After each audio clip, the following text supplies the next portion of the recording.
लक्ष्मी नामी गांव में एक बहुत गरीब लड़की रहती थी जो कि नजर आने में बहुत ही ज्यादा खूबसूरत और सादा लगती थी।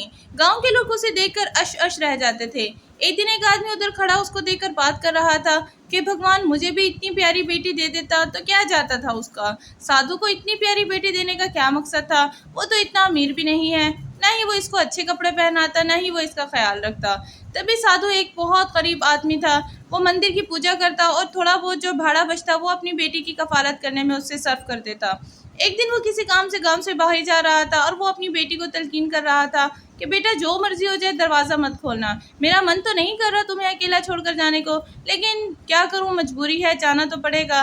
वो लड़की अपने बाप को तसल्ली देती है और वो कहती है बाबू मैं अपना खूब ख्याल रखूंगी, आप अपनी पूजा पाठ आराम से कीजिए, भगवान नाराज नहीं होना चाहिए। इसने इतने में वो उसका बाप उसको तसल्ली देता है कि ठीक है बेटा, अगर तुम मुझे इतनी ही तसल्ली दे रही हो तो मैं आराम से चला जाता हूँ, मगर तुमने अपना खूब ख्याल रखना है। ये कहकर वो वहाँ से चल पड़ता है और लड़की अपने मंदिर की पूजा कर रही होती है। लड़की मंदिर की पूजा करने में बहुत मसरूफ़ होती है। वो बहुत बहुत बहुत इबादत गुजार होती है।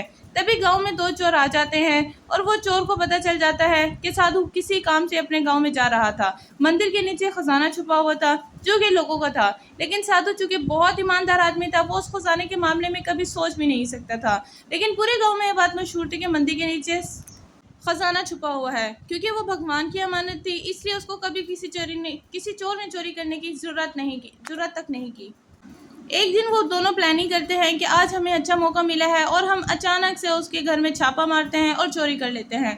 वो दोनों प्लानिंग कर रहे होते हैं। प्लानिंग करके वो एक पॉइंट पर आमादा हो जाते हैं और वो कहते हैं हम ऐसा करते हैं, उसकी बेटी को बहलाते हैं, फुसलाते हैं और फिर उनके घर में चोरी कर लेते हैं, भगवान को क्या पता चलेगा। ये कहकर वो चल पड़ते हैं और वो चोरी करने के लिए चल पड़ते हैं। जैसे ही वो दरवाज़ा खटखटाते हैं वो अंदर आ जाते हैं। वो बहुत उम्र में छोटी होती है। वो उनसे बहुत माफ़ी मांगती है कि भगवान के लिए आप छोड़ दें, आप ऐसा नहीं करें, लेकिन वो उनकी एक नहीं सुनता और वो पूरे मंदिर को आग लगा देते हैं। उसी आग में उस लड़की की जलकर राख हो जाती है और वो मौत वाक़या हो जाती है। तभी अगले दिन उसका बाप आता है तो वो देखता है मंदिर पूरा जलकर राख हो जाता है और साथ में उसकी बेटी भी जलकर राख हो जाती है। वो बहुत ज़्यादा रोता है, ऐ भगवान ये क्या हो गया, मेरी बेटी जलकर मर गई, मैं उसको तेरे हवाले छोड़कर गया था, तेरे सुपुर्द कर कर गया था। ये कहकर भगवान से वो बहुत बहुत बहुत शिकवे करते हैं और वो वहाँ गाँव हमेशा के लिए छोड़कर चले जाते हैं। उस दिन के बाद हमेशा उसी डेट को जिस दिन उस लड़की की डेथ होती है वो मंदिर खुद ब खुद खुल जाता खुल जाता है और उधर पूजा पाठ शुरू हो जाती है। तमाम लोग वहाँ देखकर बहुत हैरान होते हैं, जो भी वहाँ जाता मगर वो जिंदा ना लौटता और वो मर जाता। उसकी मौत कैसे वाक़या होती किसी को ना पता चलता। इसके बाद उसके उसको एक भयानक चुड़ैल नजर आती है जो कि कहती है कि तुम जैसे लोगों ने मुझे जलकर मार दिया, मुझे जलाकर मार दिया, अब मैं किसी को नहीं छोड़ूंगी, तुम लोग भगवान के लायक ही नहीं हो। देखना, एक दिन एक गरीब लड़की की उधर शादी हो रही होती है। उसकी माँ उसको तलकीन करती है कि अपने ससुराल में हमेशा खुश रहना। वो मंदिर जाने की ज़िद करती है मगर उसकी माँ उसको मंदिर नहीं जाने देती। शादी के बाद जब वो एक दिन बहुत उदास होती है, वो बहुत उदासी की हालत में बैठी होती है और इधर उधर घूम रही होती है। उसका मन कर रहा होता है कि वो अपने घर जाए। उसका शौहर उसकी बेचैनी देखकर उससे बेचैनी की वजह पूछता है कि भाई तुम क्यों बेचैन हो और क्यों ऐसे घूम रही हो। वो वजह बताती है कि मेरा अपने घर जाने का बहुत दिल कर रहा है और आज तक मैं उस मंदिर में नहीं गई और मैं उस मंदिर में भी जाना चाहती हूँ, मगर मेरे माँ बाप ने आज तक उस मंदिर में नहीं जाने दिया। मैं आखिर देखना चाहती हूँ कि उस मंदिर में ऐसी कौन सी खास बात है जो किसी को नहीं पता चल रही, जो किसी को नहीं मालूम हो रहा। और मेरे माँ बाप ने हमेशा उस मंदिर से मुझे दूर रखा है और अब शादी हो गई है, मेरे ख्वाब में वो मंदिर आता है, मैं नहीं जानती वो मेरे ख्वाब में मंदिर क्यों आता है। एक बार मैं उसको ज़रूर देखना चाहती हूँ। ये सुनकर उसका शौहर उसको एग्री हो जाता है और वो कहता है मैं अपनी छुट्टी की बात करता हूँ, अगर मुझे 2 दिन की छुट्टी मिल गई तो मैं तुम्हें ज़रूर लेकर जाऊँगा। अगले ही दिन उसे छुट्टी मिल जाती है और वो अपनी बीवी को खुशखबरी देता है कि आओ मैं तुम्हें लेकर जाता हूँ तुम्हारे माँ बाप के घर और उस मंदिर में भी तुम्हें ज़रूर लेकर जाऊँगा। ये कहकर वो अपनी बीवी के साथ चल पड़ता है और वो जा ही रहे होते हैं कि वो दोनों सोचते हैं क्यों ना हम पहले मंदिर में चले जाएं, क्योंकि अगर माँ बापों के पास गए वो फिर नहीं हमें जाने देंगे। ऐसा करते हैं हम पहले मंदिर की पूजा कराते हैं ताकि हमें किसी तरह की कोई टेंशन भी ना हो और तुम्हारा ख्वाब भी पूरा हो जाए, तुम्हें पता भी चल जाए तुम्हारे ख्वाब में वो मंदिर बार बार क्यों आता है। मुझे लगता है कि उसके पीछे एक बहुत बड़ी कहानी है जो कि हमें पता नहीं है और तुम्हारे माँ बापू तुम्हें हमें बताने की जहमत नहीं करते, क्यों ना हम पहले उधर ही चले जाए। इस बात पर वो लड़की कहती है कि ऐसा तो धोखा हुआ ना, हम क्यों ना मामा से ही पूछ कर चले जाएं।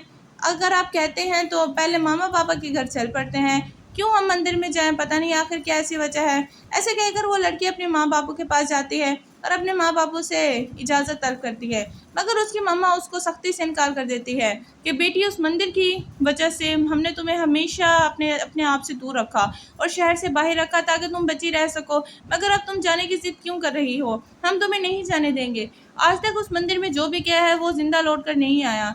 कुछ अरसे पहले एक बाबा अपनी बेटी को छोड़कर उधर जाता है शहर मंदिर के लिए, और उस लड़की की जलकर पूरी तरह मतिया हो जाती है। उसी दिन उस लड़की ने भूतनी पूजा पाठ कर रही होती है और घंटियां जोर जोर से बज रही होती है। उस लड़की के कानों में घंटियों की आवाज़ आती है और वो बहुत ज़्यादा बेचैन हो जाती है। वो कहती है, माँ देखिए, मुझे घंटियों की आवाज़ आ रही है, आप मुझे जाने दें, मैं देखना चाहती हूँ। तभी वो घंटियों की ज़ोर ज़ोर से आवाज़ें पूरे गांव में फैलने लगती हैं। तमाम गांव वाले बहुत ज़्यादा परेशान हो जाते हैं। उनको नहीं मालूम होता आखिर ये घंटियाँ इतनी क्यों बज रही हैं। इन घंटियों की आखिर ऐसी वजह क्या हो सकती है जो हम सबको नहीं मालूम। हमें क्या बताना चाहती है ये मंदिर की पूजा। आखिर इस मंदिर में पूजा करने वाला है कौन। जो भी इधर जाता है वो तो कभी नहीं बचता, फिर हम कैसे बच सकते हैं, और इसमें आखिर है कौन। मुझे लगता है मुझे जाकर देखना ही पड़ेगा। ऐसे ही सोचते सोचते अगली सुबह हो जाती है, रात गुजर जाती है। दो लड़के उधर से गुजर रहे होते हैं और वो बहुत ज़्यादा शरारती होते हैं, वो बहुत ज़्यादा हलचुले होते हैं। उनको भूत प्रेत पे बिल्कुल यकीन नहीं होता। वो सोचते हैं, यार हम ही देख लेते हैं, पूरे गांव में तो मशहूर ही कहानी ही लगती है। भला मंदिर में मुझे लगता है कोई चोर है और वो सोने पे कब्जा जमाए बैठा है। हमें तो ऐसा लगता है ये सब धोखा है। इतने ही में वो मियाँ बीवी आपस में एक दूसरे से बात कर रहे होते हैं, लेकिन वो बहुत ज़्यादा अफसोस होती है और बहुत ज़्यादा अफसरदा होती है कि मामा पता नहीं क्यों हर सावन के दिन मुझे उधर जाने से मना करती हैं। मैं जाना चाहती हूँ मगर ऐसा कुछ नहीं होता। वो उधर से निकल पड़ती है और अपने घर का कहकर चली जाती है कि मैं अपने घर जा रही हूँ, मगर अचानक वो घर नहीं जा रही होती, वो मंदिर ही जा रही होती है। तभी उसके पीछे पीछे वो लड़के भी चल पड़ते हैं। चलो ये जा रहे हैं, हम भी क्यों ना चलें, आखिर अगर इनके साथ कुछ होगा तो हमारे साथ भी कुछ होना ही है।